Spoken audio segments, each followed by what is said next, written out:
Welcome to Tritiyo Matra.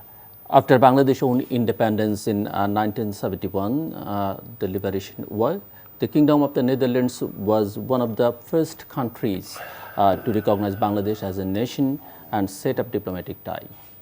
Since then, the Netherlands has contributed to various development activities in Bangladesh, ranging from sanitation, water management, and food security to human rights and migration. To discuss the future of bilateral relations between Bangladesh and the Netherlands, it is my pleasure to welcome the Ambassador of the Kingdom of the Netherlands to Bangladesh, Mr. Anne van Leeuwen. Mr. Ambassador, welcome to the show. Thank you so much. How has been your experience so far with Bangladesh and its people? Well, thank you for having me in this interview. It's a delight to be here. And I think it's almost on the day exactly a year since I've arrived here. I came here in the second half of July last year, and I've enjoyed 1 year of being in Bangladesh, traveling around, meeting with the people, meeting with governments, with officials, with private sector representatives, with the non-governmental sector, with the media. So I can only say that it's a delight to be the Dutch ambassador here in Bangladesh, because the Netherlands and Bangladesh do have so much in common. And indeed, this was also a special year, because we celebrated, as you said at your introduction, we celebrated 50 years of friendship Bilateral and relations, cooperation between the Netherlands and Bangladesh. We look back at 5 decades of intense cooperation and friendship in the most positive and constructive manner. Ambassador, after Bangladesh's independence in 1971, the Kingdom of the Netherlands was one of the first countries to recognize Bangladesh, as you mentioned, as a nation and to set up diplomatic ties. How would you define the bilateral relations between Bangladesh and Netherlands in the past 50 years? Yes, you know, well, of course, when Bangladesh won its War of Liberation in 1971, it was considered to be one of the poorest and least developed countries in the world.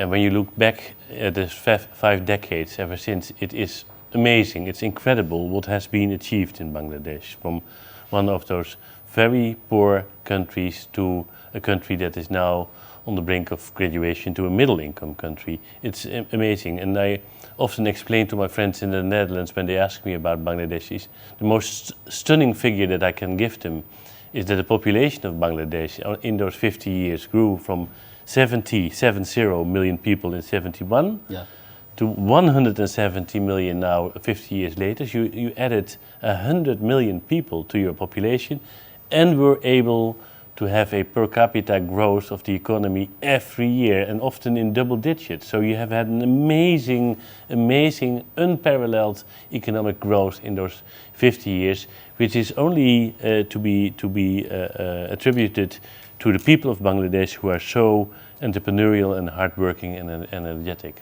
And what do you think is a testimony to our strong friendship and collaboration during these 50 years of our bilateral ties? Yeah. Well, of course, we started in 1971 from the Netherlands because of the very poor condition that the country was in, the low position of Bangladesh in the international rankings. We started with seeing Bangladesh as one of our main recipients and partners in international development cooperation. So, and we have done that, we have continued that for 50 years. For 50 years, Bangladesh has always been top on the list of recipients of official development assistance from the Netherlands. And I'm not claiming that the amazing development of Bangladesh is thanks to the international assistance, because in the first place it's the work of the Bangladeshi people. But we were able and we were grateful and glad to assist with our development assistance. Now we are looking at a new phase.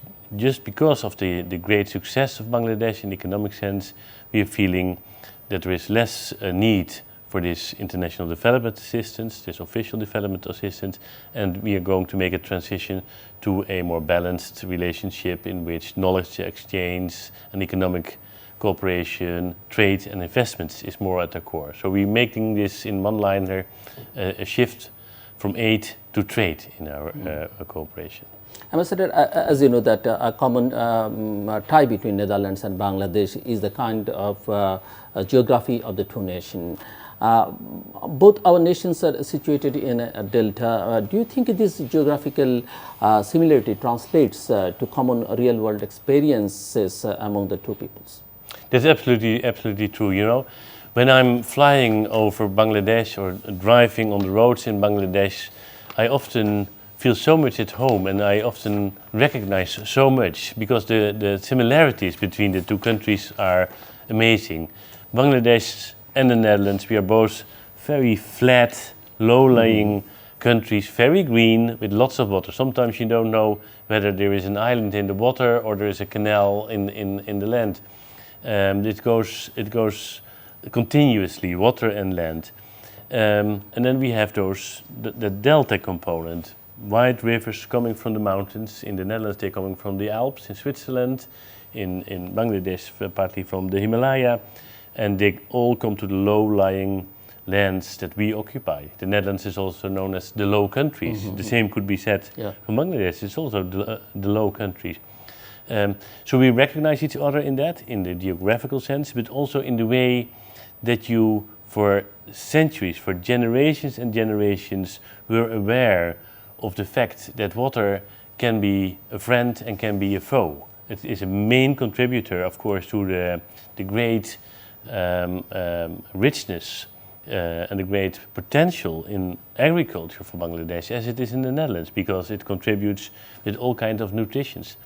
But at the same time, water can be a big foe, can be an enemy, can be very dangerous. And the Netherlands and Bangladesh as countries, but also the Bangladeshi people and the Dutch people, they recognize each other in the fact that you have to be able to manage your water.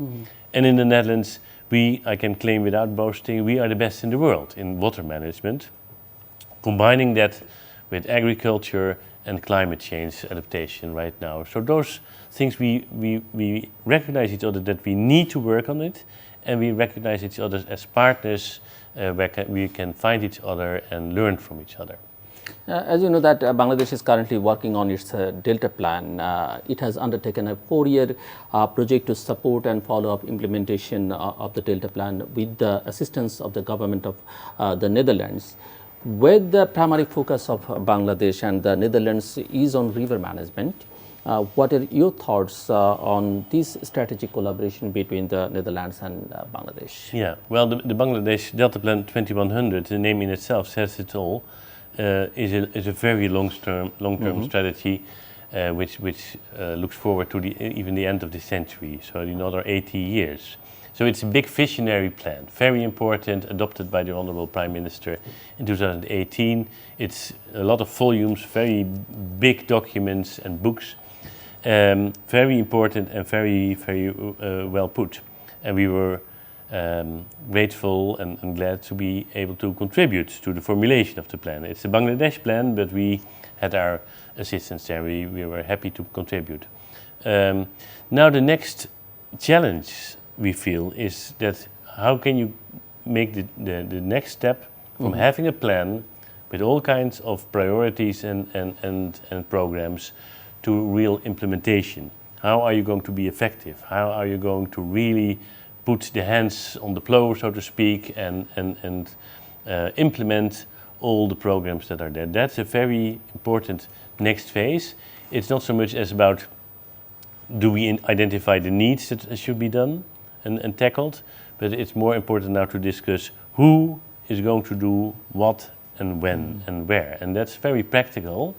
We did have a conference on that a couple of months ago in the last week of May, where we discussed with the government of Bangladesh, with international partners, how we are going to take those next steps and bring everybody on board and do the real implementation of the plan.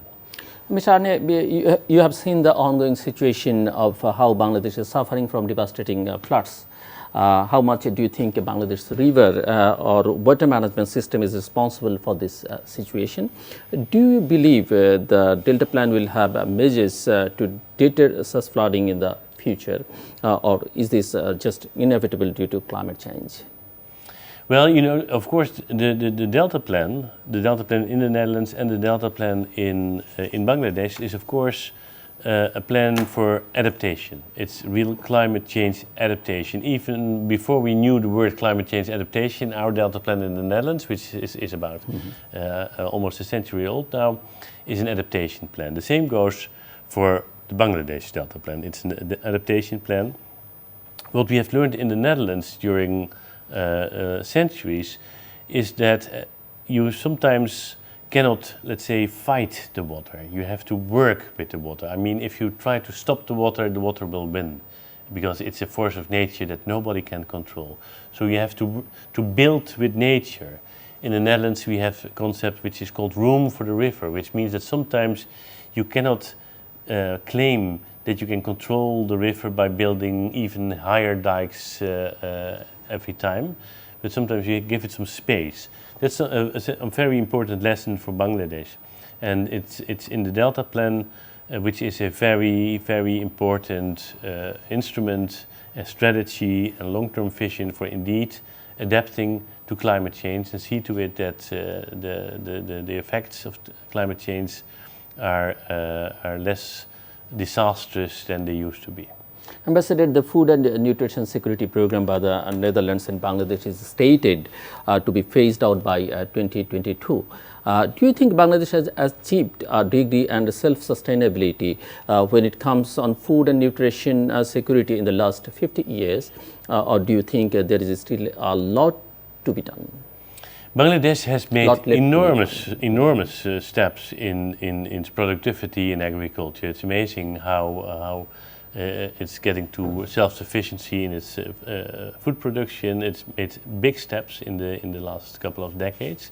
The Netherlands is, I can say, the most efficient and most effective agricultural producer in the world. We are the second largest exporter of agricultural products in the world, only second to the United States, and that on a surface area that is 1/3 of the surface area of Bangladesh. So we are very efficient in that respect, and we are very happy to work together with the agricultural sector and the agri-food sector here in Bangladesh to see how we can enhance the capacity and the capabilities and efficiency of the agri-food sector in Bangladesh. We feel there's a lot to be won there, but already Bangladesh has made huge steps in that respect. And Bangladesh has under scrutiny regarding human rights for some time and various reasons. As an international human rights partner, the Netherlands has openly stated that it is striving for increased international support for a free, open and multi-form civic space worldwide. How do you think a developing nation should meet the challenge of balancing development goals and international trade demands while maintaining human rights consideration and a free and open civic space? I think this is a very, very important issue. And the main answer to your question is there is no disparity, there is no tension between the 2 points that you mentioned. There is no conflict between human rights and economic development. I would rather see it the other way around. Economic development and progress is benefiting from human rights. When people feel they are free, at liberty to express their views and state their opinions, that will enhance their creativity and their productivity, and they will be more able to produce. So economic growth and human rights is not in conflict with each other. Economic growth and human rights are in line with each other. And of course, the Netherlands and Bangladesh, as many other countries, we are partners as signatories to human rights declarations and fundamental rights, universal rights as put in the United Nations Charter. So we are partners in that respect. Yep. And are happy to discuss these issues with each other. Ambassador, and here is another issue. As you know, more than 1 billion Rohingya people have fled from Myanmar to Bangladesh since 2017. The Netherlands has strongly supported the humanitarian response for these refugees in Bangladesh and is also promoting international accountability for the atrocities committed against the Rohingya in Myanmar. However, the situation has now been generally sidelined due to the international focus shifting towards the war in Ukraine. Yeah. Do you believe it will be possible for international accountability mechanisms such as the International Court of Justice to find a long-term solution for the genocide in Myanmar and allow safe repatriation of the refugees? Yeah, this is not a very important issue. The Netherlands is the host country for the International Criminal Court and for the International Court of Justice, where the cases are being brought to about the genocide in Myanmar and the wars and the crimes against the Rohingya people. So we, as a host country to those international justice organizations, we are very much involved. And we feel it's very important that justice should be done, and those who are responsible for those crimes against humanity and those crimes against the Rohingya people should be brought to court. So that's the legal aspect, very important, and the Netherlands has always been on the forefront of that in supporting those judicial processes.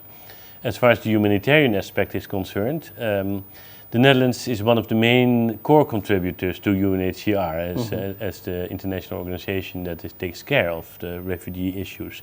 We feel that as far as the Rohingya issue is concerned, of course, the first thing that you should say is the solution to the issue lays east of the border of Bangladesh. It is in Myanmar. It's important that things change in Myanmar, and that conditions in Myanmar are conducive for a safe and sustainable and voluntary and dignified return of Rohingyas. And the majority, the vast majority, almost 100% of the Rohingya people who are now in Cox's Bazar, they want to return, but it should be on a safe and voluntary and dignified and sustainable manner.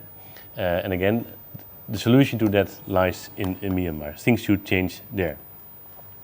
As long as Rohingya people will stay in Bangladesh, in the first place, one should remark it is an amazing contribution that Bangladeshi people make to the reception of the Rohingya people. This is something very special, and we can only applaud the people, and particularly the host communities in Cox's Bazar, for being able to receive about 1 million guests, so to speak, which is quite a burden.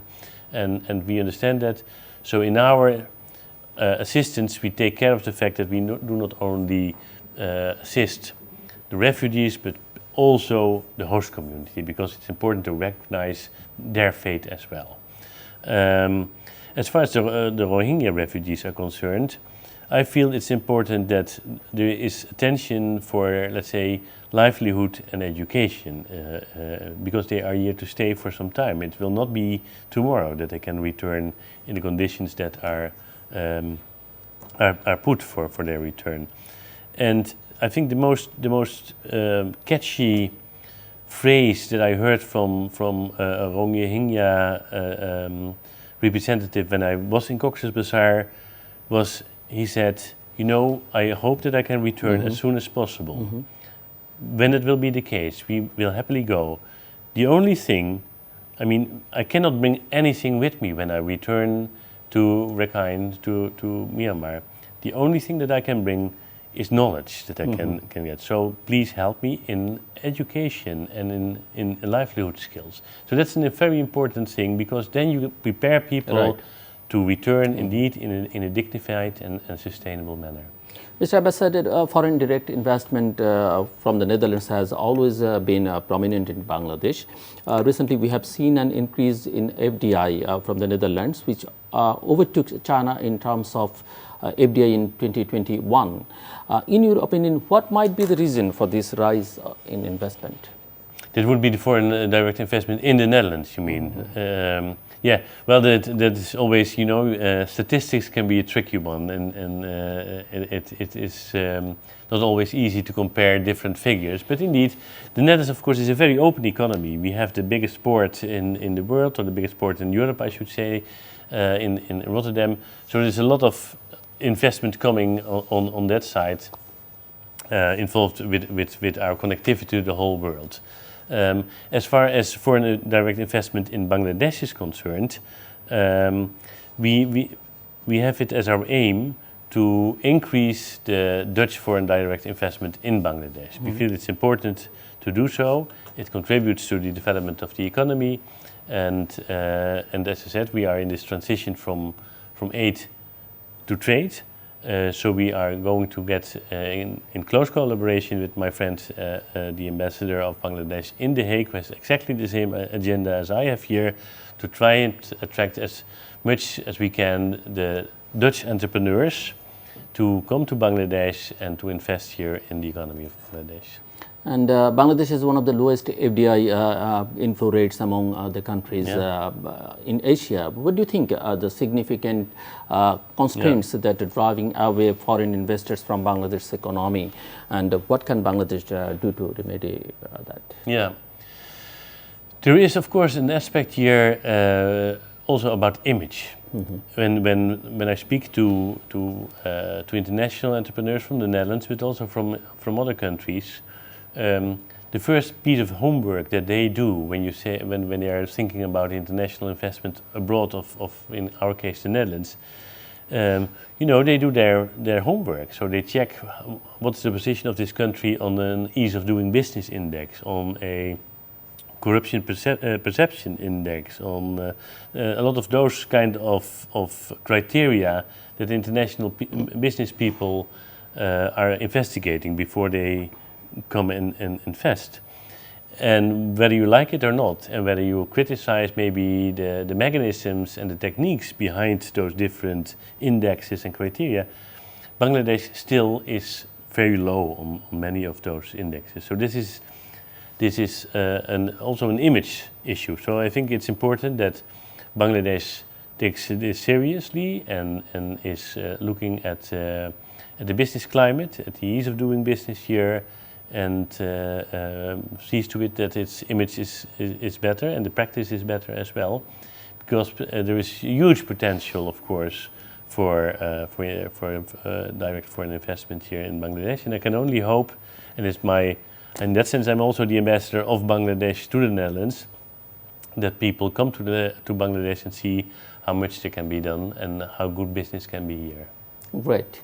The majority of export from Bangladesh has been textiles and garments. Do you see that this trade relation continue through Bangladesh's LDC graduation process? And do you think there are other trade avenues between the Netherlands and Bangladesh besides textiles? Absolutely, absolutely. I think it's very important, and it's recognized widely in Bangladesh itself, that the diversification of the economy is of utmost importance in Bangladesh. I think it is about 80 or 90% of the export basket of Bangladesh is now in the RMG, and that's risky because you're vulnerable if you are so much dependent on one sector. So diversification of the economy, of the export sector in the first place is of huge importance. And we feel that particularly in the field of agriculture, we can do a lot here. So agriculture and knowledge exchange is high on my agenda. I'm working with my Bangladeshi friends in the private sector, in the government, in the non-governmental sector, to see to it that we can improve our cooperation and that we diversify from not only being a recipient of the RMG as being produced in Bangladesh, also work together on trade and investment in other sectors than only the RMG. I think it's really a top priority. Ambassador, since the Rana Plaza tragedy, Bangladesh has come a long way in providing labor rights and maintaining international workplace safety compliances.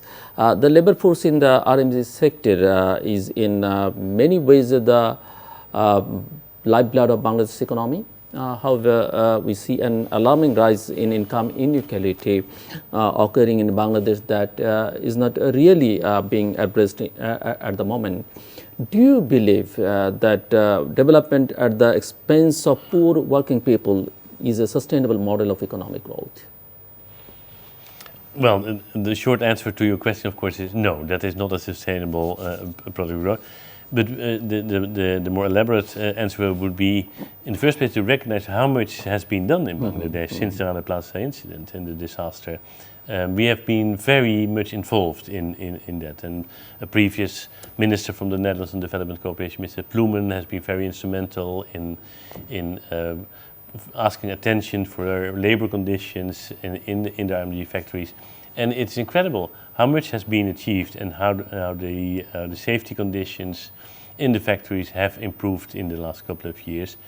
And I'm very grateful that this is also an issue that really the government of Bangladesh and the private sector, particularly of course the BGMEA as a representative of the RMG employers, is very open to discuss with the international community, with the brands, with the buyers, with the customers, how we can improve things, because it's of course recognized that this is really very important, and you can only say that the improvements that have been made and the higher ranking that Bangladesh is getting on those indicators is really a fine piece of work. Mr. Ambassador, the Netherlands mission in Bangladesh had also previously phased out its sexual reproductive health and rights programs. What are your thoughts on Bangladesh's reproductive health and rights policies? Do you believe advocacy for such rights should be conducted by the civil society of the nation? Yes, absolutely. This has always been very much in our policy, but I think that the Netherlands and Bangladesh recognize each other here. There is no kind of tension in whether this is important. I feel also in Bangladesh there are big programs here, and it's so important that young women and girls get an education in what are their rights on sexuality, on gender, on anti-conception, on birth control, that they know what is feasible. And I feel that this is also recognized broadly in Bangladesh by the population. So we are happy to work with Bangladesh in this field, and it's you know, with a big population, with a very young population, of course. I mean, the majority of the Bangladeshi citizens are young. Mm-hmm. It's important that we do have those programs and that we educate the adolescents, but also the adults about these very important issues. This year marks the end of Bangladesh's second presidency over the Climate Vulnerable Forum. In your opinion, how has Bangladesh fared in representing the voices of the most climate vulnerable nations at the COP and on the world stage? Yeah. Well, it's kind of logical that this is at the forefront of Bangladeshi policy. The Netherlands and Bangladesh do have in common that we are very vulnerable to climate change as low-lying countries close to the sea, very easily affected by rising sea levels and changes in weather pattern. So it's only logical that Bangladesh has taken up this important position in the Climate Vulnerability Forum. And it's testament to also to the leadership of the Honourable Prime Minister in this respect, who took this role upon. To ask internationally the attention of the importance of the effect of climate change for countries like Bangladesh. So I can only applaud Bangladesh for that. Thank you. In a recent Bangladesh-Netherlands Agri-Business Conference held in Hague, the Netherlands, the Ministry of Agriculture of Bangladesh and the Deputy Director General of the Netherlands Ministry of Agriculture discussed the future of Bangladesh-Netherlands agro relations. And the Netherlands showed an affirmative reaction. What are the potentials for agricultural collaboration between the Netherlands and Bangladesh in your point of view? This is key. This is I feel the core area for our cooperation in the coming years and decades. As I said, we're going from aid to trade, and when we are in the trade sector, the potential that we have in the further development of the agricultural sector in Bangladesh is huge important. It's the combination of the diversification of the economy. It's about export enlargement. It's about import substitution. It's about being independent. It's about feeding your own country. It's a huge market here. So the agro-business, the agro-food sector is absolutely the core area where we're going to work. We have identified a couple of sectors like poultry, like dairy, like potatoes, like onions. I mean, there's a wide array of sectors in the agri-food where we feel that we can work together and enlarge the productivity and efficiency of the food sector. And it goes from the production, from the pre-harvest to also the post-harvest, because that's a very important part in the whole value chain, that you not only look how's the crop standing on the field, but also post-harvest what happens and what are the losses, because post-harvest losses are very huge and are relatively easy to diminish, so that you have lower losses and higher productivity, so that you have bigger profits and can feed your own country. As we all know that the Netherlands is less than 1/3 of in size of Bangladesh, yet it is the second largest exporter of agro-products globally. Dutch innovation in agriculture science is highly sought after in an agriculture focused nation such as Bangladesh. Is there a possibility of the Netherlands extending scholarship support to students in Bangladesh who are interested in learning agriculture related subjects? Yeah. Just by accident and coincidence, just last week I hosted a little reception at my residence for Bangladeshi students who are about to travel to the Netherlands. Each year we have hundreds of Bangladeshi students coming to the Netherlands, and you know, it's a joy when I travel around in Dhaka, but also further in Bangladesh. Every time I am having meetings with people who come to me, say, you are the Dutch ambassador. I used to study in Wageningen, in the agricultural university, or in Delft on water management, or in The Hague on social studies. So it's a fantastic encounter every time I meet them. They've been in the Netherlands, they studied there, they are fantastic ambassadors for the Netherlands here in Bangladesh. They have been fantastic ambassadors for Bangladesh in the Netherlands. So we work a lot on that together, and particularly in the field of as I said, agriculture, water management and social sciences. We see many people going.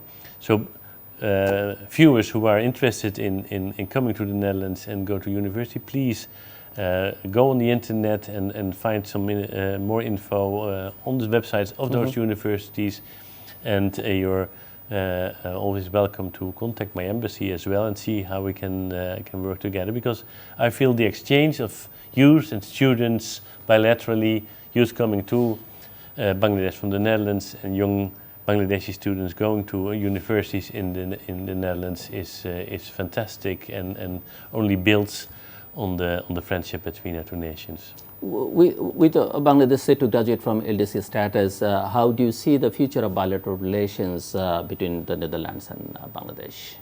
Well, as I said, we've grown from Bangladesh has grown from being one of the least developed countries in the world in 1971, devastated by the war and floods and cyclones, to being now a middle-income country, proud of its history and its achievements. And our future relation will be on that basis. Two proud nations recognizing each other in many aspects, in the agricultural side, in the delta geography that we share. So I'm very optimistic about the future of our friendship and our cooperation in, let's say, the next 50 years that we are looking to. Ambassador, we are at the end of the program. Would you like to add anything or a few words for the viewers? Well, you know, it's really a treat to be here in your studio in the first place, and I would like to state that the year that I've been here now in Dhaka, exactly a year, I have been so impressed by how I'm greeted and met and welcomed everywhere, you know, I am, whether it's in Dhaka or in the corners of the country, so to speak. It's amazing how friendly people are, how interested they are, how there's always a smile on their face, and how entrepreneurial they are. And maybe as a final remark, I have two sons. They are 28 and 30 years of age, and they have been with my wife and myself all over the world. Now they are on their own as adults and having their own life in the Netherlands. They came to visit us a couple of months ago, and it was their first visit to Bangladesh. And they also were so, I mean, again, they have been really all over the world, from Australia to Alaska and North and South America and Europe and Africa. And they said, this is unique, what we see here in Bangladesh.